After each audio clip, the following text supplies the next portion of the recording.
নমস্কার, আপনারা দেখছেন ট্রাইব টিভি বাংলা। আপনাদের সঙ্গে আমি শান্তনু। শুরু করছি নীতি নির্ণয় না দুর্নীতির আরও একটি পর্ব। এই মুহূর্তে আপনারা জানেন বাংলাদেশ নিয়ে কিন্তু এ রাজ্যে উত্তাল পরিস্থিতি।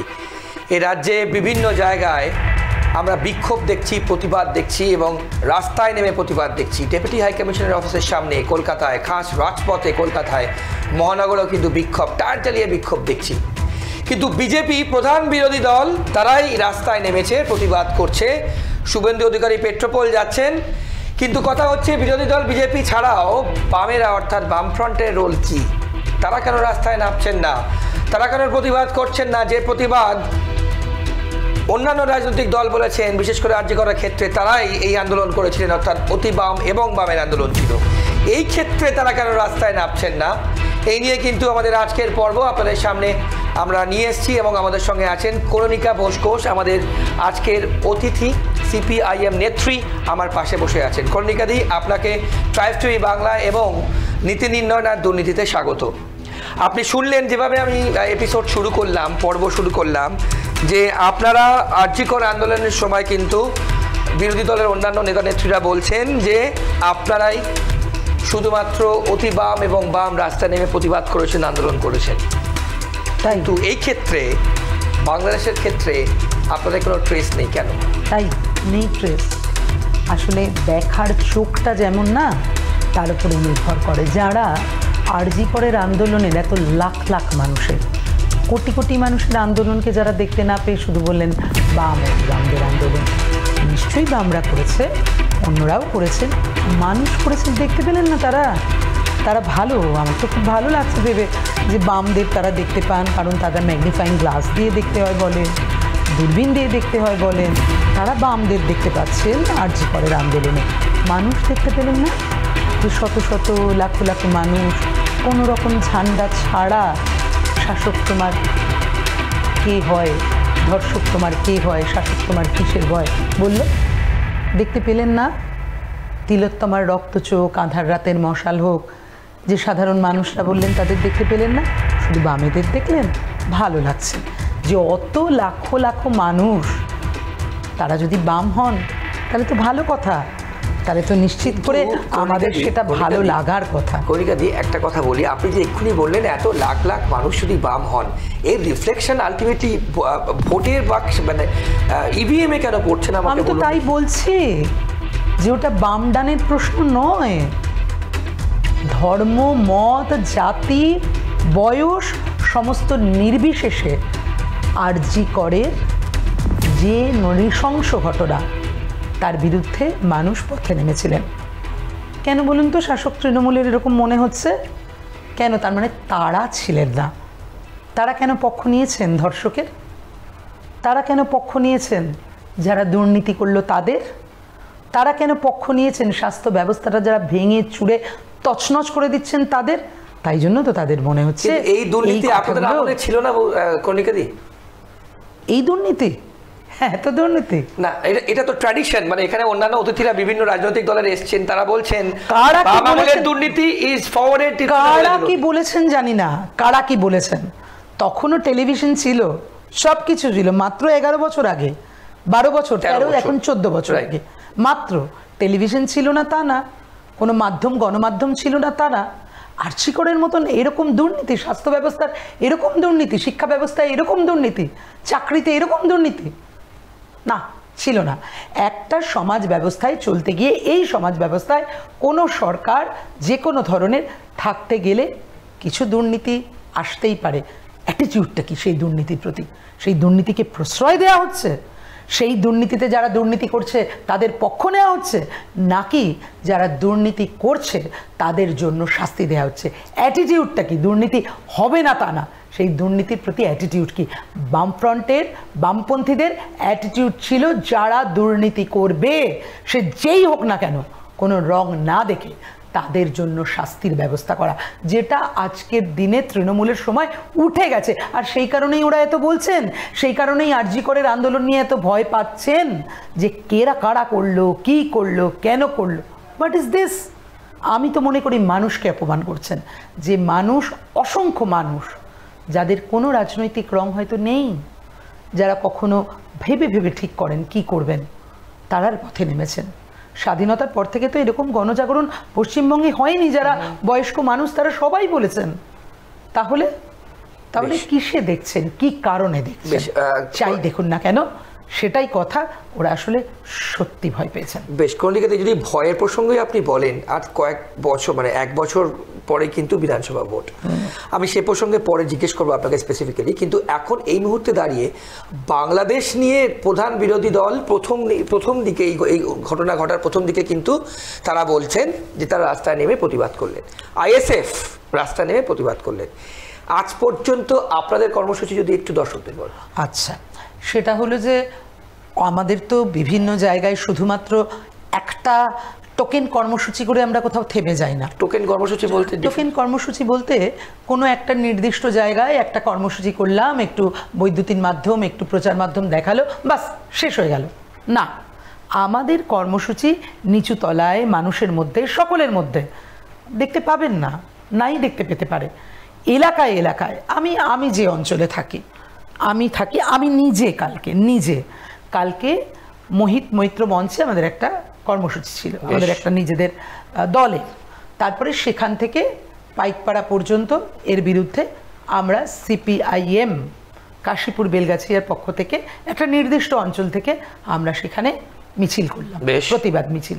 তার আগের দিন কালকে বেলগাছিয়ায় হয়েছে, কালকে পাইকপাড়ায় হয়েছে, কালকে রাসবিহারীতে হয়েছে, কালকে পরশুদিন মুকুন্দপুরে হয়েছে। একের পর এক, সুজনদা ছিলেন, একের পর এক জায়গায় সিপিআইএম তারা পথে নেমেছে। না, শুধু বাংলাদেশের ধর্মীয় সংখ্যালঘুদের ওপর আক্রমণ বা নিপীড়নের প্রতিবাদে না, আমার ভারতীয় উপমহাদেশকে আমরা বাদ দিতে পারি না। এখানেও সংখ্যালঘুদের প্রতি নিপীড়ন হচ্ছে, এখানেও সংখ্যালঘুদের প্রতি অত্যাচার হচ্ছে। তাই আমাদের কণ্ঠস্বর সব ধরনের সংখ্যালঘুদের নিপীড়নের বিরুদ্ধে, অত্যাচারের বিরুদ্ধে। এবং তাই নিয়ে পৃথিবীর যে কোনো প্রান্তে যে কোনো সংখ্যালঘু মানুষ যদি তারা আক্রান্ত হন, অত্যাচারিত হন সংখ্যাগুরুদের দ্বারা, তাহলে সিপিআইএম তার স্বর বজায় রাখছে, বজায় রাখবে, কোনো অসুবিধা হবে। এবং আগামী 6 December, for your kind information আমি বলছি যে আগামী 6 তারিখে সিপিআইএম এর বামফ্রন্টের কর্মসূচি আছে, সেই কর্মসূচি হবে, মিছিল হবে। বেশ, কর্ণিকাদি, স্বাভাবিকভাবে কিন্তু এটা প্রশ্ন আমার মনে যেটা আছে আমি আপনাকে জিজ্ঞেস করতে চাই। আমি মানে অনেকেই কিন্তু এই নিয়ে জিজ্ঞেস করেন, এবং যখনই আমরা বিভিন্ন জায়গায় যাই মানুষজন বলেন যে আদতে বামফ্রন্টের আমাদের রাজ্যে আসল শত্রু কারা? হ্যাঁ, তৃণমূল নাকি বিজেপি? এটা আমি কেন আপনাকে জিজ্ঞেস করলাম, কারণ আগামী দিনে আগামী নির্বাচনে আপনাদের এক্স্যাক্ট স্ট্যান্ডটা কি হবে, এটাও কিন্তু মানুষদের মনে কিন্তু একটা খুব বড় প্রশ্ন। শত্রু তো কেউ না, রাজনৈতিক প্রতিপক্ষ। হ্যাঁ, রাজনৈতিক প্রতিপক্ষ আপনি যেভাবে ডিফাইন করেন, ঠিক। কাদেরকে আপনি বেশি ডিসটেন্স রেখে কিংবা ভয় পান, কিংবা কোনো একটি দল তার মতাদর্শ, তাদেরকে, সেই দলের অনুসারী সব মানুষকে না। বেশ, প্রথমেই একটা কথা বলে রাখি, আজকে তারা আছেন কোনো কারণে তাদের সঙ্গে, কালকে নাই থাকতে পারেন, তাই কোনো মানুষ আমাদের শত্রু না। রাজনৈতিক প্রতিপক্ষ বিজেপি, তৃণমূল অতি অবশ্যই এ রাজ্যে। কে বেশি বিপজ্জনক আপনাদের কাছে? কে বেশি না, কে বেশি কে কম না, কে বেশি কে কম না, নিক্তিতে ওটা মাপা যায় না। আসলে দেখুন, তৃণমূল যা করছে, বিজেপি যা করছে, পরস্পরের মধ্যে তো বোঝাপড়া করেই, দেখলেনই তো চোখের সামনে। এই আরজি করের প্রশ্নে, আরজি করে তিলোত্তমার মা বাবা তারা নিজেরা অমিত শাহর সঙ্গে দেখা করতে চাইলেন, এত ঘন্টা কাটালেন কলকাতায় অমিত শাহ, একটি বারের জন্য, 10টা মিনিটের জন্য পারতেন না তিলোত্তমার মা বাবাকে টাইম দিতে? মুখ্যমন্ত্রী তো গেছেন, মুখ্যমন্ত্রী তো বাড়িতে গেছেন, তিলোত্তমার মা বাবার জন্য সময় দিতে পারতেন? মুখ্যমন্ত্রীর কথা বাদ দিন, সন্দীপ ঘোষদের যারা প্রতিটা মুহূর্তে, যারা প্রত্যেকটা মুহূর্তে যারা তোল্লাই দেয়, যারা প্রতি মুহূর্তে তাদেরকে বারে আবার নতুন করে ফিরিয়ে আনবার জন্য চেষ্টা করে, যারা প্রতিটা মুহূর্তে ওই ধর্ষক পক্ষদের আড়াল করতে চেষ্টা করে, তাদের কথা বাদ দিন। এ প্রশ্নে তাদের কথা বলবো না। গোটা স্বাস্থ্য ব্যবস্থা, মানুষের ভরসা কেন? মানুষের গোটা ভরসা নেই, সম্পূর্ণ ভরসা নেই। নিয়ানান ভাবে ভোট কি একটা, দেখুন উপনির্বাচন দেখে কিছু বলবেন না প্লিজ। আর নির্বাচন শুধুমাত্র নির্বাচন কোনো একটি লড়াই আন্দোলনের উপরে নির্ভর করে নির্বাচন হয় না। নির্বাচনের জন্য আরও অনেকগুলো ইফস অ্যান্ড বাটস, নানান ধরনের এলিমেন্টাল, বিভিন্ন ধরনের উপকরণ, নানান ধরনের বিষয়, এগুলো অনেক কিছু মিলে একসঙ্গে নির্বাচনের যোগফল হয়। ফলে সেটা নিশ্চিত করে আছে। আর তাই জন্য শুধুমাত্র একটা আরজিকর, একটা কিছু তার মধ্যে দিয়েই সম্পূর্ণ চলে যাবে সেটা নিশ্চয়ই কেউ বলতে পারে না। কিন্তু এরকম করেই জমতেই কিন্তু আসলে লড়াইটা হবে। 2026-এ কি আপনাদের দল প্রধান বিরোধী দলের স্বপ্ন দেখছে? মানে এখন অব্দি কোনো সেরকম প্ল্যান লড়াই আন্দোলন আমাদের চলছে, আর সেই লড়াই আন্দোলন সেটা চলবে। সেই লড়াই আন্দোলন মানে তো মানুষের দাবি নিয়ে আন্দোলন, মানুষের জন্য আন্দোলন। আর সেই মানুষের জন্য আন্দোলন করতে মানুষের জন্য লড়াই করতে মানুষ যদি মনে করেন তবে মানুষ বেছে নেবেন। সারাক্ষণ শুধু নির্বাচনকে টার্গেট রেখেই আমরা কাজ করি না।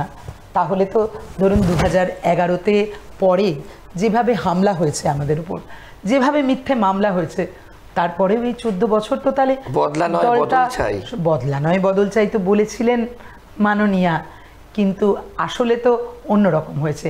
হামলা হয়েছে, মিথ্যে মামলা হয়েছে কন্টিনিউয়াস, বিশেষত বামপন্থীদের ওপরে। আসলে প্রথমে তো বামপন্থীদের ওপর হয়েছে, তারপরে হতে হতে সেটা সামগ্রিক মানুষের ওপর, বিভিন্ন ধরনের মানুষদের ওপরেও হয়েছে। আর সেই কারণের জন্যই তো আরজি করের প্রশ্নে এত মানুষ মুখ খুলেছেন, মুখ খুলতে সাহস পেয়েছে। দিনের পর দিন অবদমিত হতে অত্যাচারিত হতে তারা মুখ খুলেছেন। বেশ, কর্ণিকাদি, আপনি নিজে একজন শিক্ষিকা, আপনি নিজে একজন ছিলাম, চাকরি ছেড়ে দিয়েছি। না, আমি কেন বললাম আপনাকে, আপনি নিজে যেহেতু একটা সময় শিক্ষিকা ছিলেন, এবং এই শিক্ষার নিয়ে কিন্তু প্রচুর দুর্নীতি সামনে আসছে, সেইখানে দাঁড়িয়ে আপনি কিভাবে মূল্যায়ন করবেন, কিভাবে ডিফাইন করবেন? মূল্যায়ন করব শিক্ষা ব্যবস্থা, মানে এই রুট, মানে এই যে শিক্ষা ব্যবস্থা কি এর জন্য দায়ী? শিক্ষা ব্যবস্থা না, শিক্ষা ব্যবস্থাটাকে ভেঙে তছনছ করে দিতে চাইছে তৃণমূল, তছনছ করে দিতে চাইছে। কারণ যদি শিক্ষা ব্যবস্থাটা সঠিকভাবে থাকে মেধার ভিত্তিতে, তাহলে মূল্যায়নকে মূল্য দিতে হয়, সেগুলো দিতে চায় না। আর সেই কারণের জন্য তখন প্রশ্নাতীত আনুগত্যের উপরে নির্ভর করে চলতে চায় তৃণমূল। আর এই কারণের জন্যই একটা চাকরিকে ভেঙে ওই যে আনুগত্য, দিদি জিন্দাবাদ কারা বলবে, তৃণমূল জিন্দাবাদ কারা বলবে, তাই সিভিক পুলিশ, তাই সিভিক ভলান্টিয়ার, তাই বিভিন্ন জায়গায় সিভিক। এক জায়গাকার কসবার তৃণমূল কর্মী আপনি দেখুন গিয়ে বেলগাছিয়ায় সে সিভিক পুলিশ, আবার দেখুন বেলগাছিয়ার যে তৃণমূল কর্মী আবার সে দেখুন গিয়ে অন্য জায়গায় গিয়ে আপনার ঢাকুরিয়ায় সে দেখুন সিভিক ভলান্টিয়ার। এই তো হচ্ছে কথা, এই তো আমরা দেখলাম, আমরা তো দেখছি, আমরা তো তৃণমূলের ক্ষেত্রে এই যে ঘটনাগুলো আমরা তো দেখলাম, আরজি করের ক্ষেত্রেও কি আছে, কি ধরনের সিভিক পুলিশ ছিল, কি তার সম্বন্ধে বেরিয়েছে। এই তো তাহলে তারা স্বাভাবিকভাবে স্প্লিট করে যাতে স্থায়ী কাজ না দিতে হয়, যাতে স্থায়ী কোনো কিছু না হয়, যাতে আরও 4 জনকে আনুগত্যের ঝোলায়, আনুগত্যের যে রস তাতে ডুবিয়ে রাখতে পারে। আর সেই কারণের জন্য তাই। আর তাতে যদি মেধা যদি যোগ্যতা হয়, যোগ্যতার ভিত্তিতে যদি নিয়োগ হয়, মেধা যদি মূল্য পেয়ে যায়, তাহলে তো এগুলো হবে না। তাহলে তো স্বাভাবিক, তাহলে তো সবাই সারাক্ষণ তৃণমূল জিন্দাবাদ, দিদি জিন্দাবাদ বলবে না, তাহলে কি করে হবে? তাহলে সেই কারণের জন্য শিক্ষা ব্যবস্থাটাকে ভেঙে তছনছ করে দাও, এটাই ওরা চাইছেন। আর সেই কারণেই সেই জায়গায় গেছেন, সেই জায়গায় যাচ্ছেন। আর তার জন্য ঘুষের বিনিময়ে নিয়োগ, কারা পড়াচ্ছেন এখন, কি তাদের যোগ্যতা, কি তারা আদৌ কম্পিটেন্ট কিনা, সেটাই মানুষ বুঝতে পারছেন। কিন্তু কর্ণিকাদি, আপনাদের সময় শিক্ষা ব্যবস্থা আর এখনকার শিক্ষা ব্যবস্থা ডিফারেন্সটা মেইন কোথায়? মানুষগুলো তো প্রায় একই, সিস্টেমটা তো একই। মানে আপনাদের সময় শিক্ষা কি কোনো দুর্নীতি হতো না? যারা শিক্ষার ক্ষেত্রে নীতি নির্ধারণ করত আর আজকে যারা নীতি নির্ধারণ করে, সেই মানুষগুলোই এক না, সেই নীতি এক না, সেই মতাদর্শই এক না। কাদেরকে কিভাবে শিক্ষার আঙিনায় আনতে চায় এই চোখটাই এক না, দেখার আপনি বলছেন চোখটা ডিফারেন্ট বলেই আজকে এত দৃষ্টিভঙ্গি এক না, মতাদর্শ এক না, নীতি এক না, কিভাবে রাজ্যটাকে চালাতে চায় তা এক না, শিক্ষাকে মূল্য দিতে চায় কিনা সেটা এক না। আর সেই কারণের জন্যই এই অবস্থা হচ্ছে। প্রতিদিন এত দুর্নীতি, দিনের পর দিন বসে আছে মাতঙ্গিনী হাজরার মূর্তির তলায়, গান্ধী মূর্তির তলায়, দিনের পর দিন বসে আছে এখনো পর্যন্ত।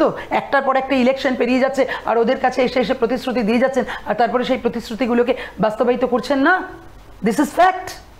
সবাই জানে, তোমার আমার বলার কথা নয় এটা, গোটা সকলে জানে পশ্চিমবঙ্গে, সেটাই হচ্ছে।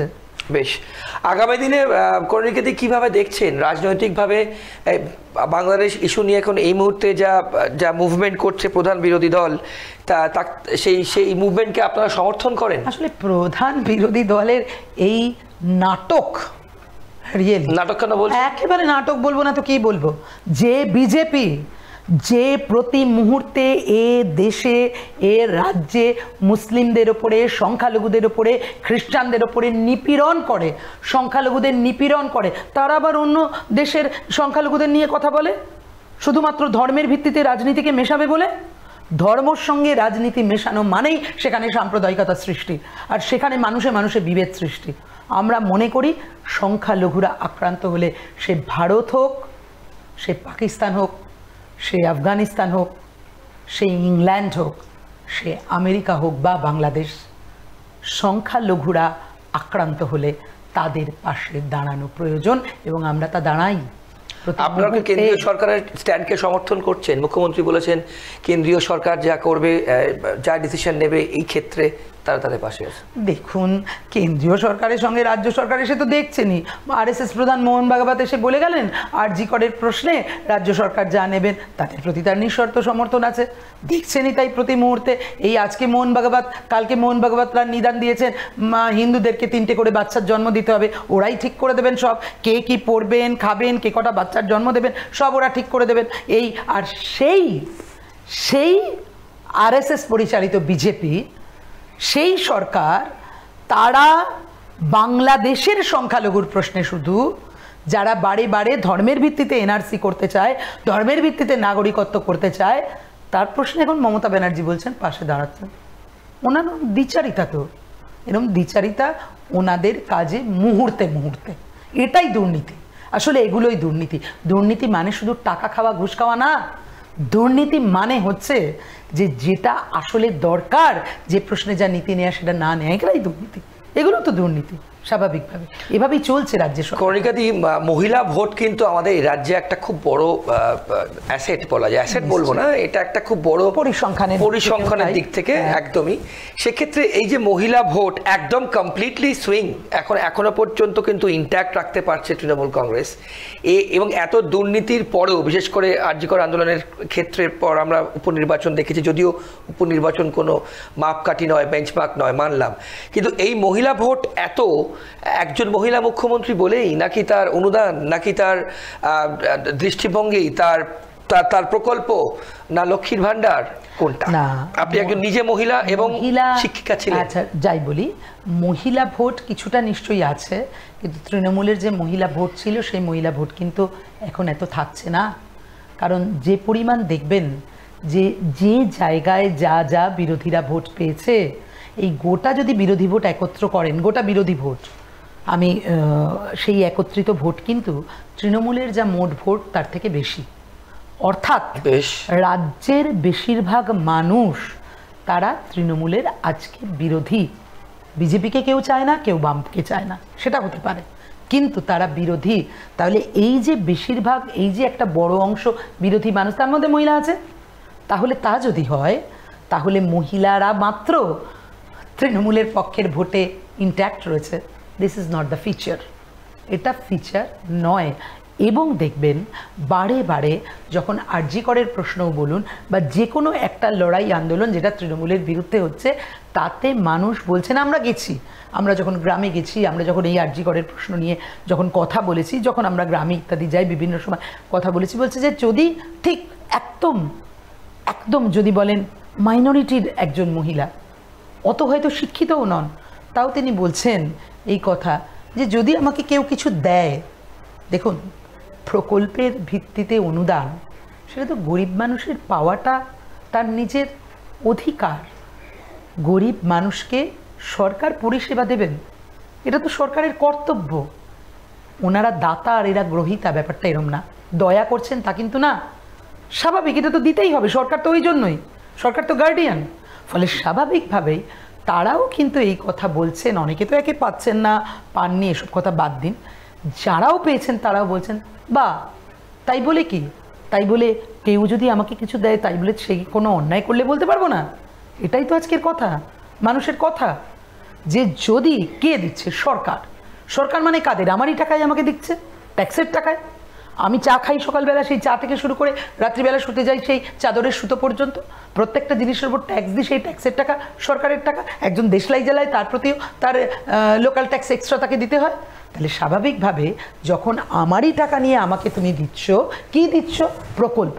সেটা সরকারের দেয়া কর্তব্য।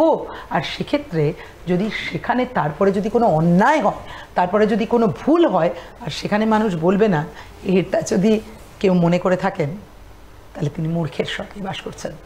কণিকাদি, 2026-এ এই মুহূর্তে যা দাঁড়িয়ে আছে, এর থেকে কি কোনো অ্যাডভান্স মুভমেন্ট দেখতে পাচ্ছেন? মানুষ কি আস্থা রাখবে আপনাদের উপর মনে হচ্ছে? আমরা তো এগোনোর জন্যই লড়াই করি, মানুষকে সাথে নিয়ে। মানুষ ঠিক করবেন সেটা, লড়াইয়ের মধ্যে দিয়ে আগামী দিন ঠিক হবে। ভবিষ্যৎ দেখে কিন্তু 294টি কেন্দ্রে আপনারা একা দেওয়ার মতো নয়, একাদুকার প্রশ্ন নয়। আসলে আমরা তো বৃত্তটাকে বড় করতে চাই সবসময়, কত বেশি মানুষকে নিয়ে চলতে পারবো। বিজেপি বিরোধী, তৃণমূল বিরোধী, আমরা তো সেই জন্য সেইভাবে চাই। সেই জন্যই কংগ্রেসের সেই লড়াই, মানে তাদের সঙ্গে হ্যাঁ, ধর্মনিরপেক্ষ শক্তি আমরা বলেইছি, আমাদের এটা ঘোষিত স্ট্যান্ড। বিজেপি বিরোধী, রাজ্যে বিজেপি বিরোধী, তৃণমূল বিরোধী, ধর্মনিরপেক্ষ গণতান্ত্রিক শক্তি যারা আমাদের সাথে বিজেপি বিরোধী, তৃণমূল বিরোধী লড়াইতে আসতে চান, একসাথে থাকতে চান, তাদের জন্য দরজা খোলা আছে। বেশ, কর্ণিকাদি, এই যে আপনি দুর্নীতি নিয়ে এত কিছু বললেন, এবং অনেকে কিন্তু এই অনুষ্ঠানে যারা এসছেন তারা বলেছেন দুর্নীতিও কিন্তু একটা শিল্প, দুর্নীতি করা একটা শিল্প, এবং দুর্নীতি করে এগিয়ে নিয়ে যাওয়াটাও কিন্তু একটা খুব বড় ট্যালেন্ট বলা যায়। বাহ, হ্যাঁ, তো সেখানে দাঁড়িয়ে আপনার মূল্যায়ন কি? বাহ বাহ, কারা বলছেন? বিরোধী দলের লোকেরা? বাহ, মানুষ শুনুন ওদের থেকে এই কথা। তাহলে দুর্নীতিকে কোন শিল্পের পর্যায়ে তারা নিয়ে যেতে পেরেছেন তা মানুষ দেখুন। আমরা মনে করি, ঘৃণা করি, দুর্নীতিকে ঘৃণা করি। দুর্নীতি করার অধিকার সরকারের থেকে নেই, কারুর কোনো কিছুতে, কোনো জায়গায় থেকে কারুর দুর্নীতি করার অধিকার নেই। ঘৃণা করি। যারা বলছেন তাদেরকে ছি মনে হচ্ছে তাদের প্রতি, একরাশ ঘৃণা ছাড়া তাদের জন্য আমার আর কিছু দেয়ার নেই। আপনার মূল্যায়ন? এই দুর্নীতি কি মানে সিস্টেমের জন্যই হচ্ছে, নিশ্চয়ই সিস্টেম, নাকি আমি শেষ করে নিই আপনাকে প্রশ্নটা, নাকি সিস্টেমের জন্য হচ্ছে, নাকি এই দুর্নীতি না হলে নীতি হবে না, অর্থাৎ নীতি ছাড়া দুর্নীতি, আর পাশাপাশি দুর্নীতি ছাড়া নীতি? আসলে নীতিটা আসল কথা। নীতিটাকে আমি কোন পথে নিতে পারছি, প্রশ্নটা তাই। Principal is the main thing. নীতি, সেই নীতিটা যদি সঠিক হয়, কত কম পরিমাণ ভুল করে, কত কম পরিমাণ করাপশন থেকে এগোতে পারি আমরা পথে। এই সমাজ ব্যবস্থা, তার মধ্যেকার অনেক বিষয় আছে, এই স্ট্রাকচারের মধ্যে কিছু হতে পারে। কিন্তু বললাম যে আগেও, দৃষ্টিভঙ্গিটা কি? দৃষ্টিভঙ্গি যাতে মানুষকে নিয়ে, মানুষের জন্য সঠিক নীতি প্রণয়ন হয়। আর তাহলে নিশ্চয়ই আমি মনে করি দুর্নীতিকে সরিয়ে রাখা যাবে।